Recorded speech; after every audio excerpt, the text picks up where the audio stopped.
Shalom, nous allons étudier le DAF, même dans Masechet Zochim, et nous reprenons le DAF Lametet Amud Bet Maraïta pour se remettre un peu dans le bain. On avait vu qu'on avait des drachot par rapport au korbanot dont le sang était projeté sur le misbech à Pénu, le misbech qui était à l'intérieur. Nous avions vu que il y avait des drachot qui nous permettaient d'apprendre qu'il y avait certaines choses qui étaient obligatoires et d'autres choses qui, si elles n'étaient pas faites, n'empêchaient pas la kapara. Donc la Gemara avait dit, au nom de la Braïta, que le fait de répéter Ve'asa, Kasher Asa, Vechen Yarase, ça veut dire que il faut que les azaot, les projections de sang, soient absolument faites, sinon il n'y a pas de kapara. Et d'un autre côté, quand c'est marqué à un moment donné, Vekiper, Venislar, et on a l'impression que Vekiper, Venislar, il sera expié, il sera pardonné, ça a l'air d'être quelque chose qui marche de manière quasi automatique. Et de là, la Braïta comprend que ça a l'air de marcher même s'il manque certaines choses qu'on devrait faire. Et la Braïta a décrété que c'était la smicha, le fait de poser les mains sur la tête de l'animal avant la shrita, et ce qu'on appelle Natan Shiraim, le fait de verser le reste du sang sur le misbeh extérieur. Et la question ici, qui est légitime, de la Braïta, comment as-tu décrété que ce qui était obligatoire et que justement ce qui justifiait la répétition du pasouk, c'était les hazaot, les projections du sang à l'intérieur, et qui t'a dit que justement ce qui n'était pas obligatoire c'était smicha shiraim? Agma explique, Amarta posel bazod magvot bechol makom. Pourquoi je préfère dire que c'est les hazaot qui posent problème? Parce que les hazaot, on verra que dans tous les endroits dans lesquels on doit faire 7 hazaot, non pas 4 mais 7, eh bien c'est à chaque fois obligatoire, on le verra par la suite. Et je préfère autoriser entre guillemets, c'est-à-dire rendre non obligatoire la smicha, le fait de mettre la main sur la tête de l'animal, et shiraim, et le fait de verser le reste, qui en général n'est pas merakel. Donc ici, on a pour ces korbanot qui se font sur le misbach à penimi, ces fameux chataot de misbach à penimi, on a certaines choses qui sont obligatoires, d'autres qui, si elles ne sont pas faites, eh bien, n'empêchent pas le korban d'expier la faute, et on préfère déterminer et dire que c'est comme ce qui se passe ailleurs, c'est-à-dire, en général, les hazaot sont obligatoires, donc là, ce sera les hazaot qui seront obligatoires, en général, les smicha veshari ne le sont pas, et donc c'est pour ça que ça le sera également ici.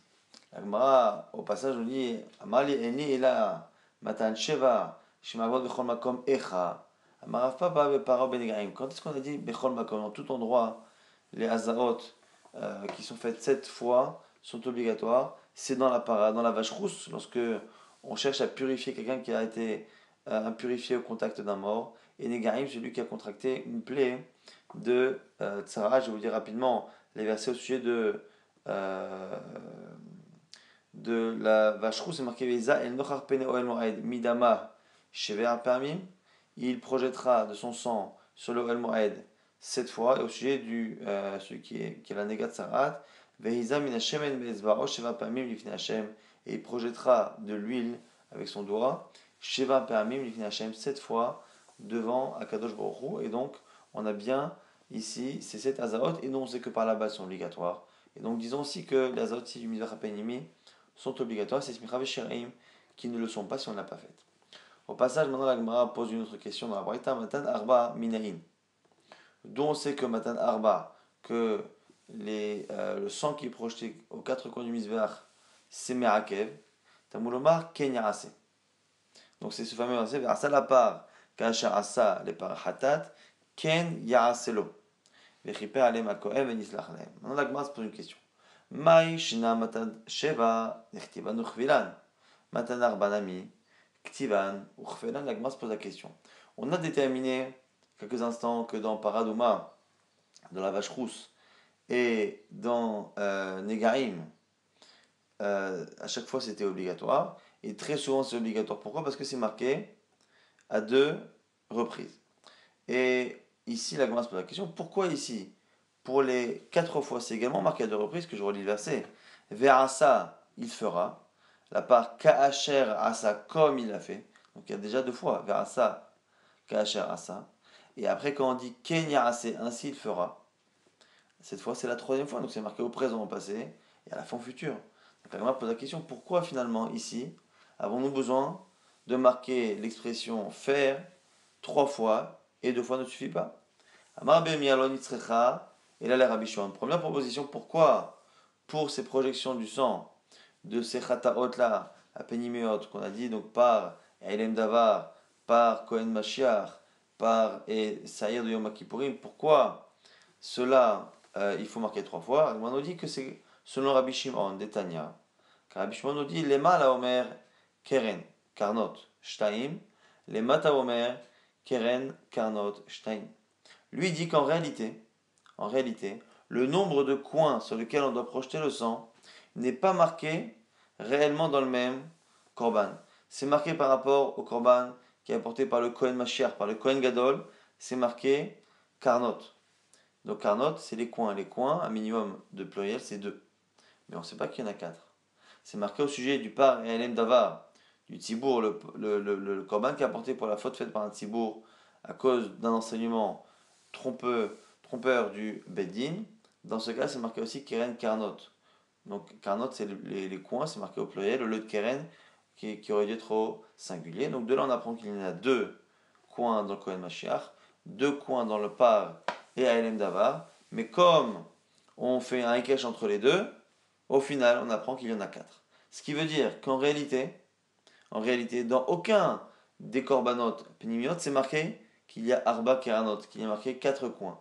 Et donc du coup, il faut d'abord apprendre que les 2 coins qu'il y a chez l'un sont transposés chez l'autre, et inversement, pour arriver à 4. Et donc on ne peut pas dire réellement, selon Rabbi Shimon, qu'on a déjà à la base une matana de sang sur les 4 coins, qui est déjà marqué 2 fois, vers Asa, Ka'asher Asa, ça fait 2, et donc du coup, pourquoi avoir besoin d'une troisième? À partir du moment où on est déjà dans un système où c'est pas marqué réellement Arba Keranot, du coup, il n'y a pas ici de répétition superflue. Dit vrai Rabbi Shimon, Rabbi Yuda lui a une rachat particulière, et notre Sarich, lui n'a pas besoin de ça, pourquoi Réomer, Be Ohel Moed. C'est marqué qu'on mettra sur les comptes qui sont dans le Ohel Moed. Alcool Hamo Be Ohel Moed. Et donc, comme c'est le Ohel Moed, c'est tout ce qui est dans le Ohel Moed, et donc ici c'est une allusion aux 4 coins du Misbech à Penimi. Alors du coup la Gemara dit Rabbi Yuda Ken Yaasema Avile. Donc la Gemara a expliqué finalement que selon Rabbi Shimon, qui dès le départ n'a pas une référence claire dans un seul verset sur les 4 coins, j'ai besoin de la troisième expression Ken Yaase. Mais selon Rabbi Yehuda, je n'ai pas besoin parce que c'est marqué au même endroit, mais Oel Moed, dans le Oel Moed, ça m'apprend déjà les 4 coins. Donc comme j'ai les 4 coins, Ve'asa, Ka'asher Asa, c'est déjà marqué 2 fois, c'est répété, c'est suffisant. Un, les Khatrila, un autre pour me dire que si je le fais pas, ça ne marche pas. Alors pourquoi Kenya assez? Gemara nous répond, il en a besoin pour enseigner, ce qui est marqué dans la Braïta. Les fiches, les Olamano, les Payam, Kipurim, les Smicha, Vesher et Adam. On ne sait pas que le par de Yom Kippourim a besoin de Smicha de Sher Adam, donc on pose la main sur la tête, Sher Adam converse le sang sur le Misbeach. Tamuloma, Ken Yaase. C'est pour ça que la troisième expression Ken Yaase vient parler de ça. La Gemara s'étonne, il par Yom Kippourim lo lamano. Hamart, la part Yom Kippourim. La Gemara dit, mais c'est étonnant parce que dans la fin du Daf d'hier, on a dit justement que le même verset qu'on étudie depuis tout à l'heure, vers ça, et il fera la part au par Kacharasa, même si au départ, on parle du Korban de Haïlem Davar, eh bien, comme c'est marqué la part, pour le par, c'est une allusion au Korban de Yom Kippourim. Et donc, ce qu'on doit faire ici pour ce Korban-là, on le fait pour Yom Kippourim. Et donc, normalement, ça inclut Smicha et Shiraim. Amart la part, Yom Kippourim, le Gma est tarich. Tu aurais pu penser que la dracha vers la part, elle ne concerne pas toute la lachot. Anemile, avodat et agva kapara. J'aurais pu penser que quand on dit qu'il faudra faire au par de Yom Kippourim ce que l'on fait ici au par Elem Davar, c'est que pour les choses qui empêchent la kapara de fonctionner, l'expiation de la faute. C'est pour ça que j'ai besoin de ça. Donc on a ici, selon Rabbi Yehuda, on a besoin de doubler la dracha. Ve'asa, la part, ça nous apprend que tout ce qui n'est pas, tout ce qui est obligatoire dans la kapara, pour le Paralel Davar, ce le sera également pour Yom Kippourim. Maintenant, de Kenya Ase, j'apprends que non seulement ce qui est Merakev, même ce qui n'est pas Merakev, doit être fait, en tout cas c'est une mitzvah, que ce soit fait à Kippour, mais là aussi ce ne sera pas évidemment Merakev. On va dire Rabbi Shimon, Haï Be'ohel Moed, Avile, maintenant Rabbi Shimon, qui lui apprend les quatre coins de la Za'a, il apprend de Karnot. Alors qu'est-ce qu'il apprend de Ohel Moed? On m'a dit Be'ohel Moed mi baile, Shi'im nifrata, Tikra shel Echal, lo ayamazé. Be'ohel Moed, il faut que ce soit dans le Ohel Moed, donc il faut que l'endroit où il fait la Za'a puisse s'appeler une tente. Ohel Moed c'est la tente d'assignation, donc il faut qu'il y ait un toit au-dessus. Si le toit se casse, il ne peut pas faire la tente. On m'a dit alors, comment va l'apprendre Rabbi Yehuda, ce qu'il utilise ce verset-là, Be'ohel Moed, pour apprendre les quatre coins. Veidar, on dit mais Asher, il apprend l'expression Asher. Asher Be'ohel Moed Veidar, Asher Odarish. Et l'autre, que fera-t-il de Asher? La Gemara dit que non.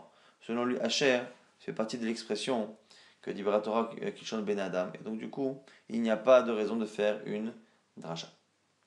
Abaye, maintenant la Gemara reprend, rappelez-vous qu'on avait toujours cette question. La question étant, au départ, on a eu la réponse, première réponse de Rabbi Amir, mais à la base, c'était quoi? C'était puisque les Arba Matanot, a priori, sont écrites dans les versets, et que on l'a écrit deux fois, Ve'asa, il fera, Ka'achar Asa, comme il l'a fait, c'est déjà marqué deux fois. Pourquoi avoir besoin de l'expression Kenya Ase pour m'apprendre que c'est Merakev? Ça, c'était la question de la Gemara. La Gemara dit non, c'est peut-être sur le Rabbi Shimon, que Rabbi Shimon n'a pas déjà une source claire dans un seul verset qu'il y a les quatre coins. Autre réponse ici, provenant d'Abaya Bayama, les Rabbi Uda Namid Starich. Même selon Rabbi Uda, on a besoin de cette rachat. Salkada Tachamina, tu aurais pu penser, Mididava Smicha Sher Adam, que c'est comme Smicha et Sher Adam, c'est comme ces deux mitzvot là. Des Afalga Dechtivano Chvilan Lomer Agva, que même si elles sont marquées à plusieurs reprises, elles ne sont pas obligatoires. Elles n'empêchent pas le korban de fonctionner. Kamash Malan. Tu aurais pu penser que comme là-bas Smicha Shiradan c'est marqué deux fois et pourtant ça n'empêche pas l'expiation de fonctionner, on a besoin ici pour Matan Arba de le dire une troisième fois. On reprend maintenant la dracha qu'on avait vue dans le daf d'hier et qu'on a recité il y a quelques instants. La part ze par Yom Kippourim dans le verset qui parle à l'origine par Elem Dava, et qui dit qu'il fera ainsi la part, il fera ce qu'il a fait, c'est une allusion ici au part de Yom Kippourim. La Gemara dit lema ilcheta. Pour quel type d'alachot? La Gemara dit ilake pshita chuka ktibe. La Gemara dit attends, mais pour le Yom Kippourim, c'est déjà marqué là, de Yom Kippourim. Donc, ce qu'on doit faire pour le part de Yom Kippourim, c'est déjà marqué dans la paracha Yom Kippourim. Et si tu veux me dire que c'est aussi obligatoire que chez nous, là-bas aussi c'est marqué Houka. C'est marqué Vaitazot lachem la Houkat olam. Ce sera pour vous une règle éternelle. Et donc, à partir du moment où l'Avda Yom Kippourim est marqué dans la paracha de Kippour et que c'est marqué Houka pour montrer que on ne pourra pas se priver de ces avodot-là, de Avodat Adam, à quoi sert finalement la comparaison entre par et Elem Davar et par Yom Kippourim? Amar Anacham bar Yitzchak, lo nitzrecha ela le Rabbi Yehuda. La Gemara dit non, ça n'a de sens que pour Rabbi Yehuda. Amar kiktiv achuka adarim anaasim bevigde lavan bifnim. Qui lui pense Rabbi Yehuda que l'expression chuka là-bas, qui vient nous apprendre que tout ce que on a dit de faire Yom Kippourim c'est obligatoire dans Avodat Adam, en tout cas par rapport au sang, eh bien lui pense que c'est que ce qui est fait à l'intérieur du Kodesh HaKodashim lorsque le Kohen est habillé avec les habits blancs. Chez Imikdima Salachavero Savelo Klum là-bas, on a dit déjà que les actions doivent être faites dans le sens, dans la chronologie la plus parfaite. Sinon, il n'a rien fait. Alors qu'on sait que ce qui est fait avec les autres habits à l'extérieur, on sait que si on inverse l'ordre, ça marche. Eima, Miki décidera l'omerak ve'azaot nami l'omerak ve'kamash malan. J'aurais pu penser du coup que puisque quand on est à l'extérieur du Kodesh Kodashim, le jour de Kippour, quand on inverse l'ordre de la Avoda, ça marche quand même. J'aurais pu penser que les Hazaot elles-mêmes ne sont pas obligatoires, Kamash Malan, qu'elles le sont. Agmara s'étonne, Rav Papa ici objecte. Kif la Rav Papa, Mimatsit Amar Tachi, comment peux-tu dire un truc pareil? Mais Atania, c'est marqué dans la Braïta, Vechila Mikaper et Kodesh. Et il terminera d'expier ce qui est lié au Kodesh, dans le Kodesh Kodashim. Et là-bas, on fait une dracha. im kiper qu'il a. S'il a fait toute la avoda du sang, qu'il a, tout est terminé. À ce moment-là, il y a expiation. Im lo kiper. Et s'il n'a pas terminé sa avodot là, lo qu'il a, c'est pas terminé. Divrei Rabbi Yehuda. Amalo Rabbi Kiva, excuse-moi. Ça c'est Rabbi Akiva. Amalo Rabbi Yehuda lui dit, Mipnema lonema. L'onoma, im kila kiper, im lo kila, lo kiper, lui dit, attends, on peut lire autrement. On peut dire, im kila, s'il a tout terminé, à ce moment-là, il est pardonné. Im lo kila, lo kiper, et si il n'a pas fait toute la avodot, lo kiper. Et donc ici, on a bien une preuve que selon Rabbi Yehuda, toute la avodot de Kippour sont obligatoires. Donc la Gemara nous dit comment imaginer un seul instant ce qu'on a dit. Donc on a proposé de dire que peut-être que la raison pour laquelle on avait dit, je rappelle encore une fois la problématique que l'on a, c'est marqué ici que le par et Alem Davar, il sera comme le par, le par de Kippour, il est comme le par et Alem Davar. On va dire à quoi ça nous sert? Tout est marqué dans Kippour. On va dire si c'est pour nous dire que c'est obligatoire. Ça aussi c'est marqué Chouka. Peut-être que selon Rabbi Yehuda, qui pense qu'il y a des moments de la Avoda de Kippour où on peut inverser l'ordre, alors peut-être que quand on peut inverser l'ordre, il y a des parties sur le sang qui ne sont pas obligatoires. Il m'a dit c'est faux. Rabbi Yehuda dit clairement à Rabbi Akiva que c'est obligatoire. Il faut tout faire, sinon l'eau qui perd. Donc, la Gemara reste toujours avec la question. Amar Papa Alon Srecha est là. Les et badam ou tvila. La Gemara nous dit ici, Rav Papa nous explique que la raison pour laquelle on a besoin de comparer le Payom Kippourim au Paré Alem Davar, c'est à cause de trois halachot.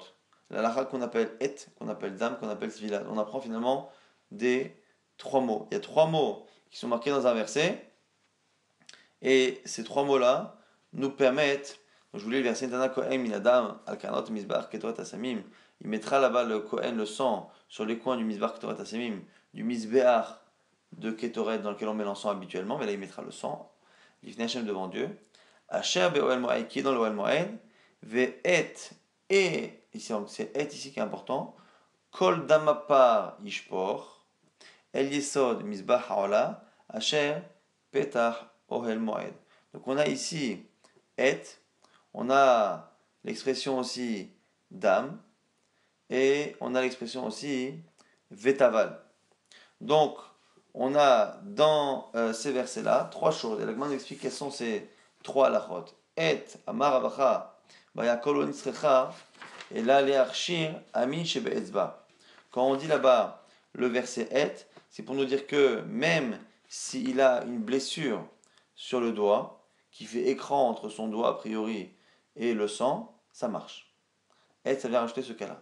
Badam, pourquoi on parle là-bas badam dans le sang? Sheye, badam shiur tvila meikara. Il faut qu'il y ait dans le sang, la quantité dès le départ pour pouvoir faire une azar. Donc, non pas au moment où il met le doigt, ce qui est évident, mais même au moment où on a reçu le sang dès le départ, il faut qu'il y ait ce shiur-là, cette quantité. Vetaval, velo mesafeg. Vetaval, il trempera, c'est marqué, pour nous apprendre qu'il doit tremper le doigt dans le sang et directement faire l'azar, ne pas essuyer son doigt sur le keli ou sur quoi que ce soit.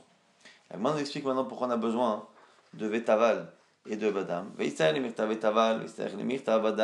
Alors pourquoi déjà il y a la question? C'est parce que quand on dit vetaval, il trempera le doigt dans le sang. On aurait pu penser que du coup, en trempant le doigt dans le sang, forcément qu'il y a la quantité, et en même temps on apprend qu'il faut qu'il trempe et non pas qu'il essuie son doigt. Donc les deux halachot auraient pu être apprises de vetaval. La Gemara dit non.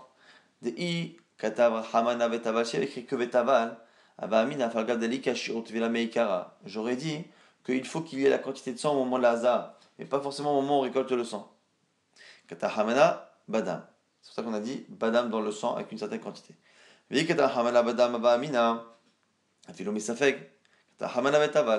si j'avais dit que badam, j'aurais pu penser que j'aurais pu mettre le doigt et après m'essuyer le doigt. C'est pour ça qu'on a dit vetaval qu'il faut absolument tremper.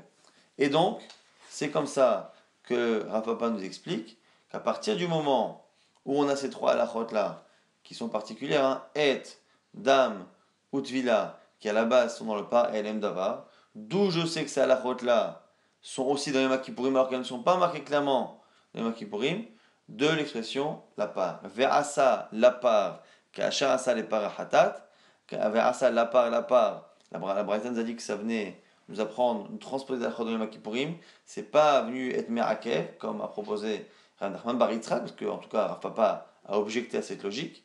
C'est venu nous transposer, c'est à la Chod de Et, Dam et Tevila, c'est-à-dire que même s'il y a une blessure sur le doigt, ça marche, qu'il faut qu'il y ait une certaine quantité de sang depuis le départ dans le Keli, et que le doigt doit être trempé et non pas essuyé sur le côté du Keli. Alors, au passage, on apprend dans ce même verset, c'était marqué là-bas, qu'un autre misbach, Ketoret Asamim.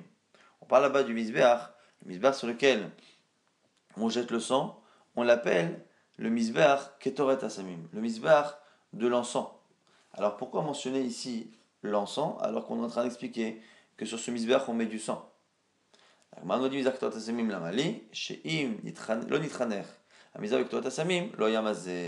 Que la seule manière de rendre fonctionnel ce misbech apenimi, ce misbech intérieur, c'est de faire de l'encens, la avoda de l'encens de Ketoret Asamim, dessus la fameuse Ketoret.